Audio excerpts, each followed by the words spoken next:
So welcome everybody to Coffee with Kelly. As you know by now, as this is episode 8 of Coffee with Kelly, so as you know by now, I am Kelly Appleby, the Thames Valley District School Board Mental Health Lead. And it is 100% my honor today to be able to introduce you to Dr. Javeed Sukhera. Dr. Sukhera is very well known in our community and highly well respected in our London community for sure. And so really, really neat that he has agreed to be here to talk about sort of the role of sort of parenting in a pandemic and the mental health impacts for children and youth, and just some ideas for parents on how we are getting through and how we continue to get through. So Dr. Sukhera, just so everybody knows, is associate professor in child and adolescent psychiatry and pediatrics at the University of Western Ontario. He's also a scientist at the Centre for Education, Research and Innovation, and he is also a child psychiatrist in the community. So thank you so very much for being with us here today, Dr. Sukhera. Thank you so much for having me. It's my honor to be able to participate. Wonderful. So I'm wondering if we can just have a little bit of a chat initially about, because a lot has been written and a lot is written about sort of mental health and well-being for children and youth during this time of a pandemic. And there's no shortage of information out there about the impact so far from what we kind of know. So I'm wondering if you wouldn't mind just sharing from your perspective and your sort of experience, what are you seeing as sort of mental health and well-being impacts for children and youth during this really difficult and stressful time? So I think there's a diverse set of ways in which people are dealing with what's going on. There's definitely a collective sense of experiencing a chronic stressor, which is unlike what many people have experienced in their lifetimes. And that's for both kids and parents who are going through this at the same time. And it's impacted by the stress of what's happening, the stress of being isolated. And for many, it's compounded by stress related to things like economic uncertainty and not being able to learn in a traditional setting. At the same time, there's already a large number of young people who are struggling with pre-existing mental health challenges. And many of them have responded in different ways. For some, not having the stress of school has actually led them to be happier. But for many, in fact, most that I've been seeing, there's been an amplification of their distress and a significant change in the way that their mental health has deteriorated. All in all, every response is kind of individual, and it's affected at an individual level, but also in a sense by the construct of each individual family as parents and adults deal with what's going on in varying ways.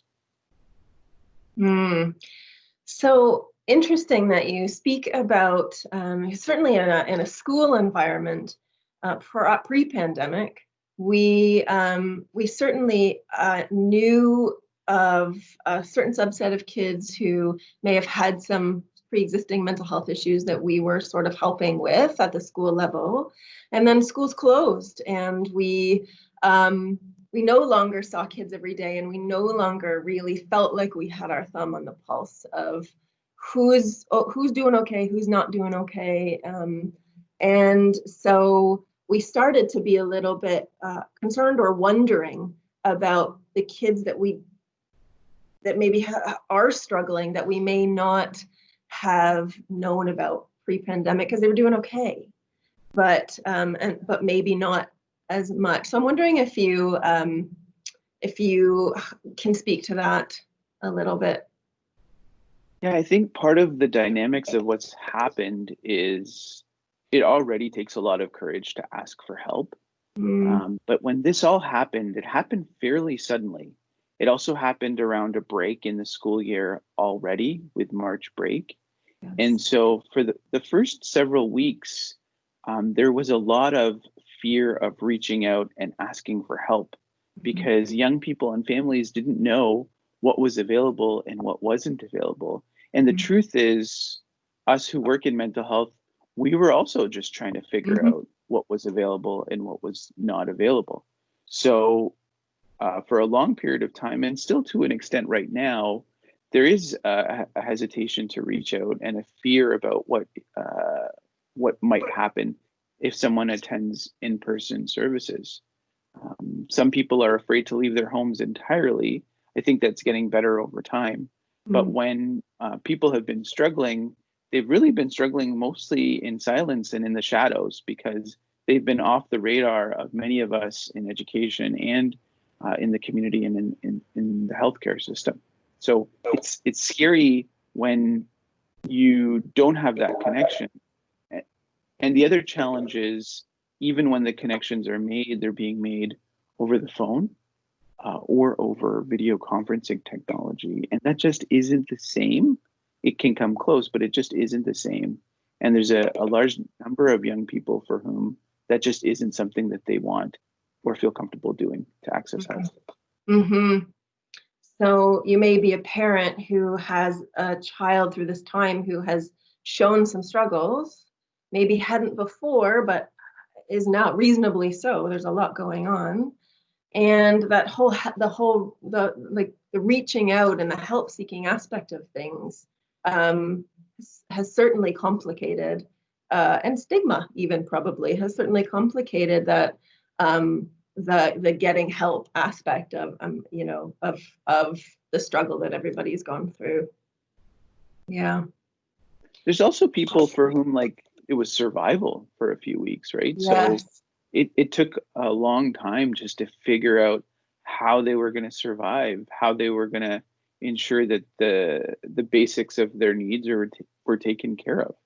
Yes. So for those families, thinking about being able to set up virtual appointments just wasn't something that was on their radar because they were looking at a basic level of family functioning.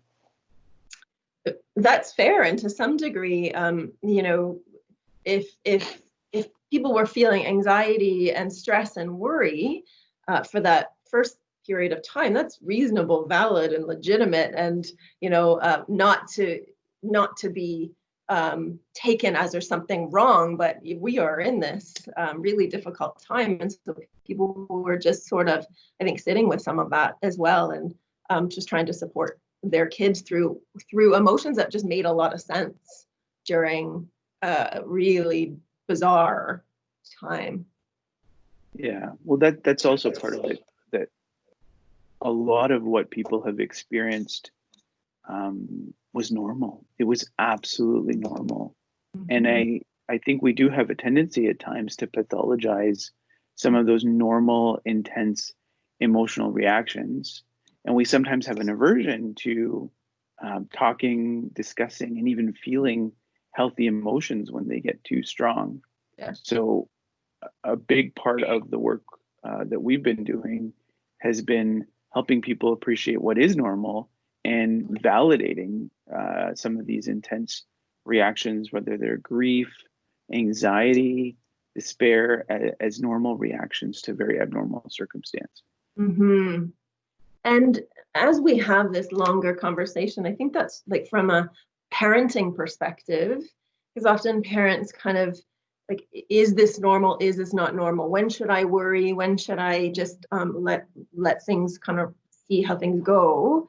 I think what will be helpful, we will talk a little bit more about just that idea of how powerful validation can be when you're a parent and a child is dealing with some big emotions. Quite often, sort of helping children accept sort of those emotions and validating them for what they are as valid and reasonable, and being able to learn to cope with big emotions has been a significant piece of all of this. It has, but what's also unique about what's happening around us right now is parents and caregivers are going through the same, if not more intense and nuanced emotions. And the tricky part is often believing that for ourselves and validating ourselves before we can even begin to validate our kids. And the parents I've spoken to, and as a parent myself, I think there is a strong message that we're all just doing the best that we can. And having self-compassion for ourselves as adults and caregivers is a key ingredient in being able to muster the strength to be able to validate and support the young people in our lives. Absolutely, because we, I mean, I'd be the first one to say that, we as adults can be pretty darn hard on ourselves sometimes about not being good enough or not being able to do everything we want to do for everybody. And so I really, really have a great appreciation of that, that idea of cultivating self-compassion, especially now. So Dr. Sukhera, this is just a little sort of what I call my sip of coffee with Kelly, and we will be continuing this conversation in a full cup of coffee sort of way. And so for people that are listening and would like to hear the extended conversation and all of Dr. Sukhera's wisdom, you can find the link at tvdsb.ca/mental health. And thank you for joining me, Dr. Sukhera, and we will continue this conversation. Thank you. Thanks so much.